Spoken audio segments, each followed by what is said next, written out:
presento. Soy Flavio Quesada, soy abogado, actualmente soy profesor de Derecho Administrativo en la Universidad de Valparaíso y colaboro también con el Instituto Igualdad, que es un centro de pensamiento ligado al socialismo chileno.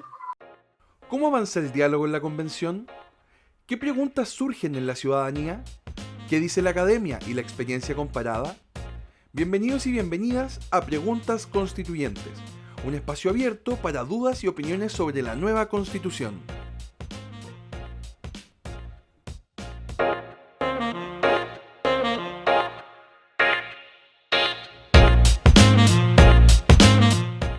Es importante tener presente que esta es una discusión muy chilena. ¿Y qué quiero decir con una discusión muy chilena? Que es una discusión en la cual se cruzan concepciones, preconcepciones, miedos históricos quizás de distintos sectores de la sociedad chilena, como también en lo precisamente jurídico, en redacciones, que son las que hemos visto en la convención, que dan cuenta precisamente de esos miedos, de esas reacciones históricas.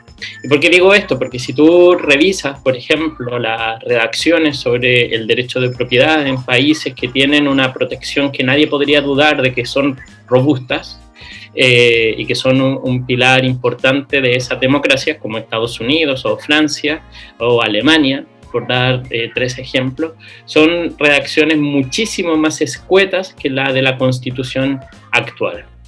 ¿Y qué es lo que vemos en la convención? Es podríamos decir, es una propuesta, es una discusión que parte desde esa redacción que da cuenta de esos miedos históricos. Para decirlo directamente, el texto actual fue, y eso consta, porque así se explica, de hecho, hasta las propias facultades de Derecho, es una respuesta que tuvo por objetivo impedir cambios sociales que se hicieron antes. Y en concreto, ¿cuáles eran? Y por eso digo los grandes temores históricos. Uno, la reforma agraria.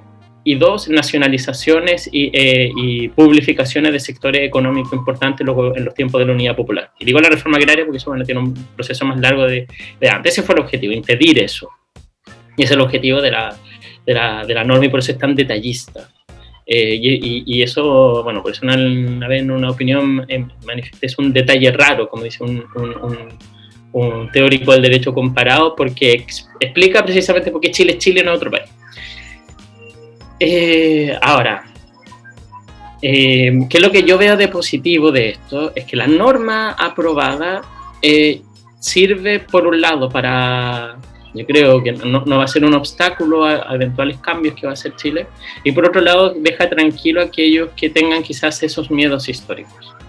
¿Y por qué lo digo miedo histórico? Porque hoy en día nadie está discutiendo de nacionalizaciones, nadie está discutiendo de hacer una reforma agraria como la que hicimos antes, porque bueno, Chile está viviendo otro momento, eso ya pasó, y en consecuencia no es necesario, a la inversa, abrir esa posibilidad a la Constitución. Entonces, en ese sentido, eso lo veo positivo. Y por otro lado, positivo como una novedad que se incluye, se fortalece la función social, o no sé si se fortalece, pero una dimensión nueva de la propiedad, que es la protección ecológica, que es algo muy importante en la discusión de la Convención.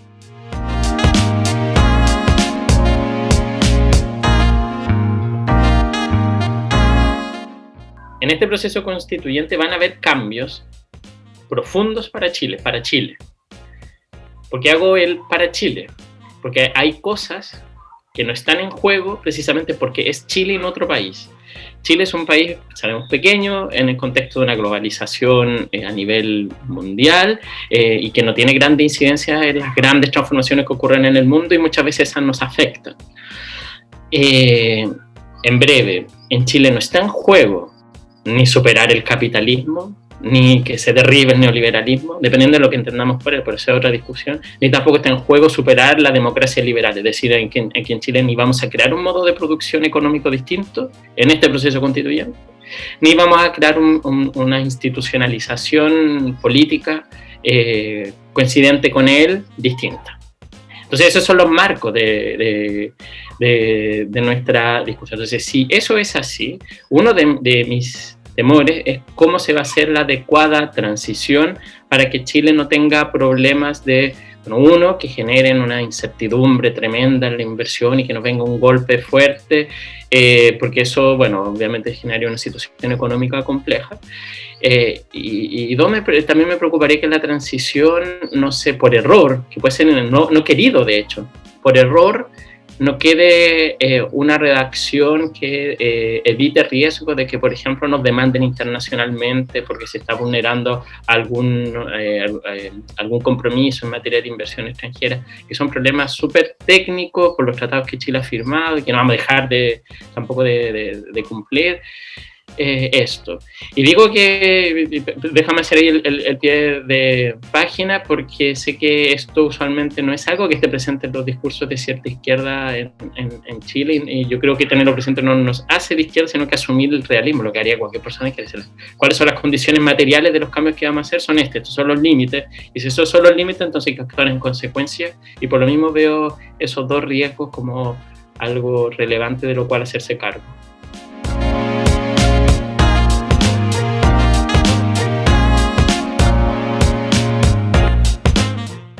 A ver, bueno, uno, hay sectores de la derecha que no han creído nunca en este proceso. No obstante la posibilidad de sumarse, han decidido explícitamente hacer una campaña muy desleal, difundiendo información falsa y no dando una discusión razonable. Uno de los factores quizás por los cuales estamos en este proceso constituyente, una de las causas es porque tenemos una grave crisis, y es que el sistema político chileno no es capaz de procesar demandas sociales muy sentidas. Años, demandas muy masivas por no más AFP, años.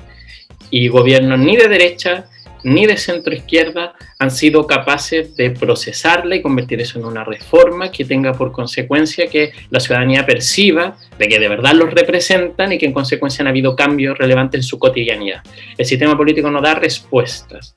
Y uno de esos temas es el tema de FABI. Por eso, en parte, estamos en el proceso constituyente.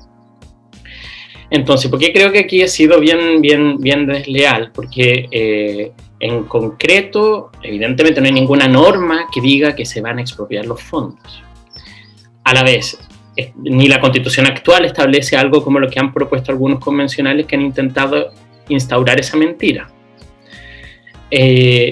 Pero si se llegase a constitucionalizar eso, sería petrificar, que es lo que hizo el TC, ¿no? En su sentencia, petrificar el sistema de la AFP, que es precisamente lo que nos tiene en parte en este embrollo, en este problema institucional, político y social, que nos tienen en eso y no nos permitiría hacer las reformas que son necesarias.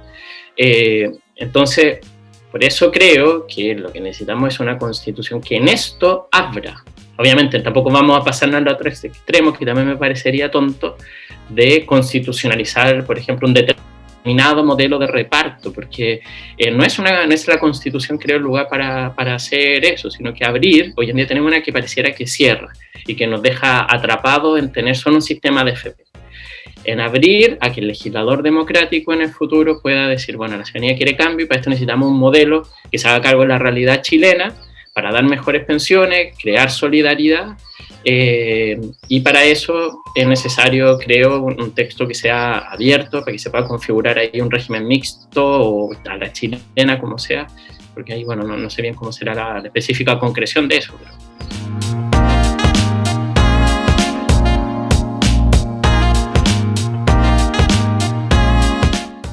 tiene implicancia a dos niveles, una inmediata y otra mediata. La inmediata es quizás no materialmente tangible, pero sí perceptible a nivel de sensación y de temores en un contexto de una sociedad en la cual cierta representación sobre lo que es el sujeto y su rol en la sociedad, en el fondo, para resumir, el individualismo muy marcado, que choca y ha aparecido así como una especie de reivindicación, de demanda de lo común y de la solidaridad, pero que todavía sigue siendo, como toda sociedad, súper contradictorio. Resulta entonces, creo, contraintuitivo aparecer diciendo, por ejemplo, que en el futuro no van a haber no van a ser posibles retiros, porque no vas a ser dueño de tu cuenta, sino que tú contribuyes en algo que es solidario y tú lo que tienes al final es un derecho a una pensión, pero que te va a asegurar vivir bien.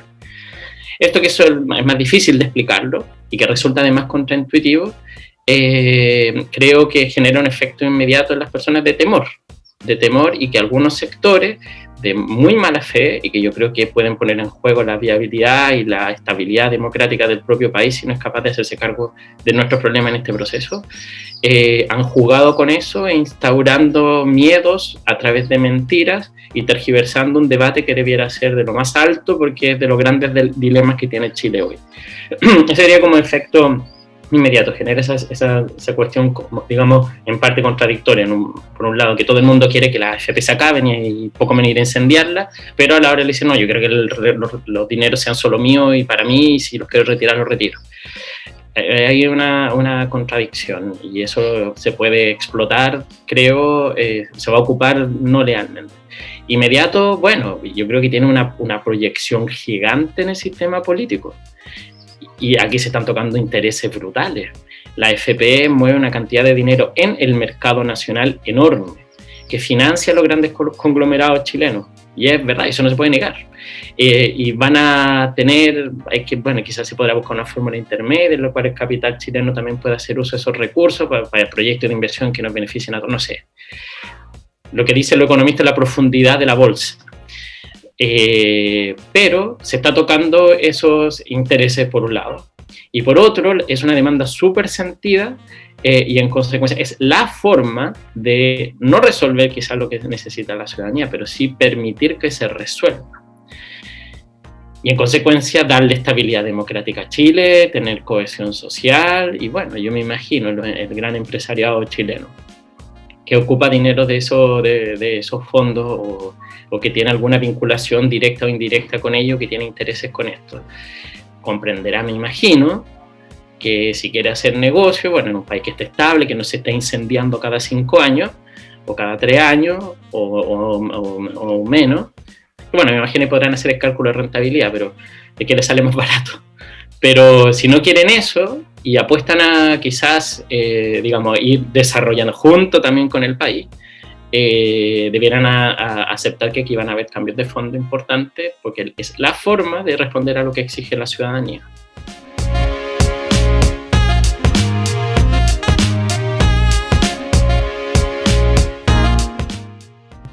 Yo diría buena fe y realismo.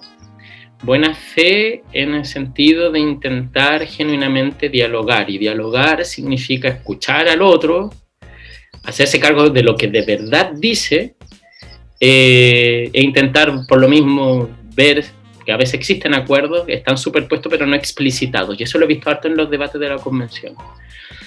Y segundo, realismo, y eso yo creo que sí todos debieran tener incentivos a eso. ¿Y en qué sentido realismo? Es que esta no es una constitución en el aire, no estamos dibujando como Tomás Moro una utopía.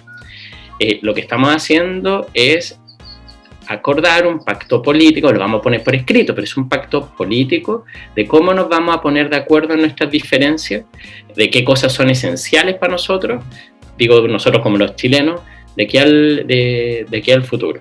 Y en consecuencia es un pacto político respecto de Chile de hoy, que tiene un contexto que tiene la historia que tiene las fuerzas políticas que tiene,